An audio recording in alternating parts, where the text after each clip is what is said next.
নমস্কার বন্ধুরা, স্বাগতম জানাচ্ছি আরও কিচেনে। কেমন আছেন সবাই? আশা করছি সবাই ভালো আছেন, আমিও ভালো আছি। তো বন্ধুরা, চলে এসেছি সব কিছু গুছিয়ে নিয়ে রান্নার কাছে। তো বন্ধুরা, আমি কড়াইতে তেল দিয়ে তারপরে আপনাদেরকে দেখিয়ে দিচ্ছি কী কী রান্না করব, যেহেতু আমি এখন খুব একটু ব্যস্ত আছি। তো বন্ধুরা, রান্না করবো চিংড়ি মাছের কালিয়া আলু দিয়ে, দই দিয়ে কিন্তু কালিয়া হবে আজকে। তার জন্য মশলা নিয়েছি, এখানে দেখুন কাঠমরিচ, আর যেখানে নিয়েছি আদা জিরা বাটা, লঙ্কার গুঁড়ো, হলুদ, আর এখানে আছে পেঁয়াজ রসুন বাটা। তো বন্ধুরা, কড়াইতে তো তেল দিয়েছি, আলুগুলো দিয়ে নেবো আগে। আলু ভাজতে ভাজতে আমি মাছে লবণ হলুদ মাখিয়ে নেবো। আমি আলুগুলো দিয়ে দিলাম।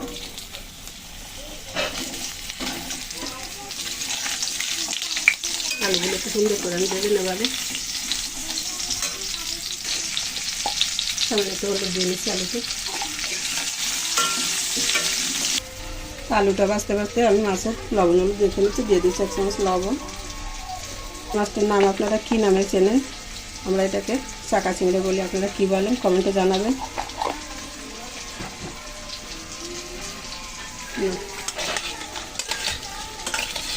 লবণ হলুদ দিয়ে মেখে নিচ্ছি মাছগুলো ভালো করে।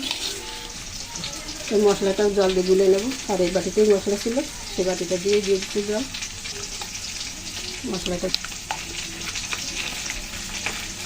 জালের ভিতর ওইটা মাছ রান্না করেছি আগে, ইলিশ মাছ। এই যে বন্ধুরা, ইলিশ মাছ। বন্ধুরা, আজকে একটু সরষে ইলিশটা কম তেলে রান্না করেছি, তার কারণ আছে ফুল জমে যাবে দুপুরের লাঞ্চটা। আর কম তেলে তো রান্না করেছি, এই কারণে যে আমার মা কিন্তু খুব অসুস্থ, মাকে দেখতে যাবো হসপিটালে, তার জন্য আর কি একটু কম তেলে রান্না করেছি। তো বন্ধুরা, সরষে ইলিশটা যে দেখিয়ে দিলাম, আলুগুলোকে ভালো করে ভেজে নিলাম, এখন তুলে নিচ্ছি।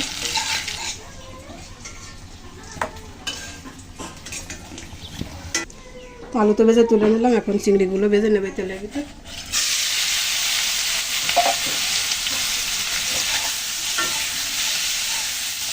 বাজারে মাছগুলো একটু হালকাভাবে ভেজে নিলাম, এখন আমি তুলে নিচ্ছি।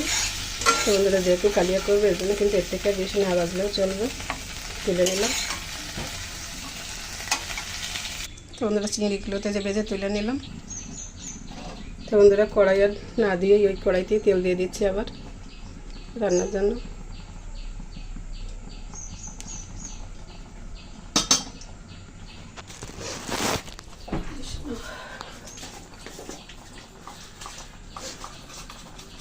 দুই হাতে একা করতে গেলে এটা দেখাইছে দেখাইছি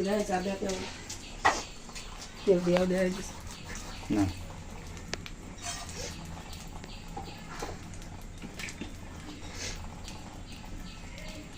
তেল গরম হয়ে গেছে, ফোড়নে দিয়ে দিচ্ছি 2টো শুকনো লঙ্কা, 2টো তেজপাতা, দিচ্ছি গোটা জিরা, তেলের উপর একটু হলুদ দিয়ে দিলাম, দিচ্ছি 1 চামচ রসুন বাটা, পেঁয়াজ বাটা, ভালো করে একটু দিয়ে দিলাম, দিচ্ছি কাঠমরিচ,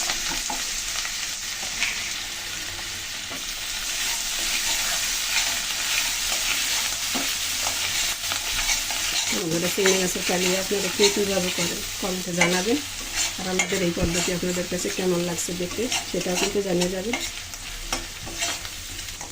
পেঁয়াজ রসুনের কাঁচা গন্ধটা যাওয়া পর্যন্ত একটু নেড়ে ছেড়ে নিলাম। এখন গুলে রাখা মশলাটা আমি দিয়ে দিচ্ছি।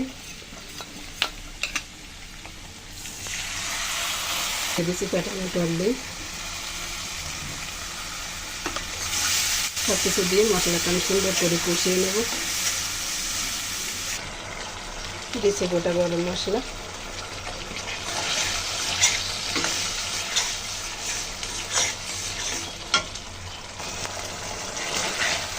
মশলাটা সুন্দর করে কষিয়ে নিলাম। দেখুন মশলা থেকে তেল করে উঠে এসেছে। এখন দিয়ে দিচ্ছি ভেজে রাখা চিংড়ি আর আলু।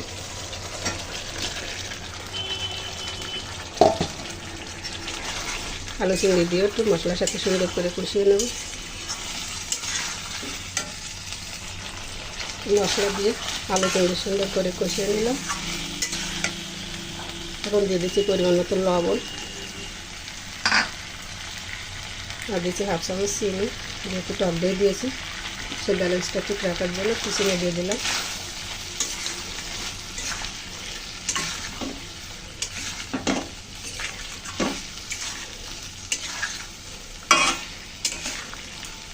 সুন্দর করে নেড়ে ছেড়ে মিশিয়ে নিলাম। এখন আমি জলের জন্য জল দিয়ে দিচ্ছি।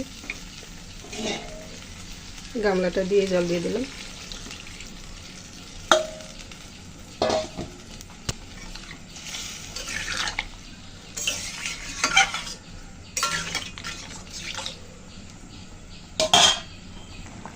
তরকারিতে খুব সুন্দর জাল এসে গেছে, একটু নেড়ে ছেড়ে নিলাম।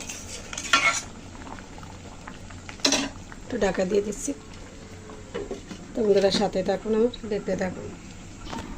ফিরে আসলাম অনেকক্ষণ পর, ঢাকনা তুলে নিলাম।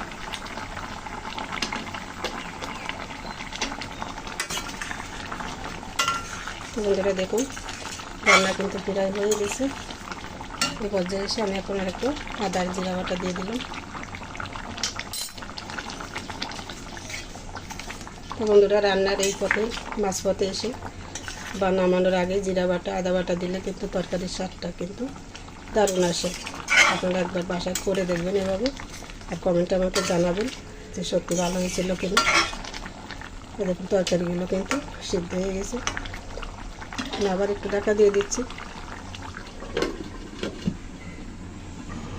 কিছুক্ষণ পর ফিরে আসলাম, ঢাকনা তুলে নিলাম। বন্ধুরা রান্না কিন্তু হয়ে গেল দেখুন।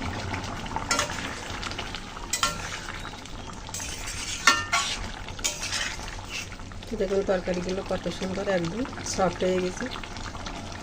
আর দেখুন কাঠমরিচ,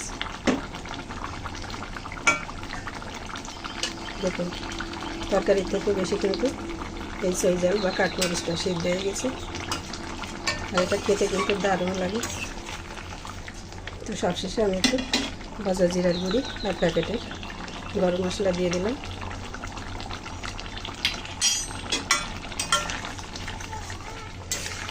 তো রান্না হয়ে গেল, আমি এখন নামিয়ে নেব।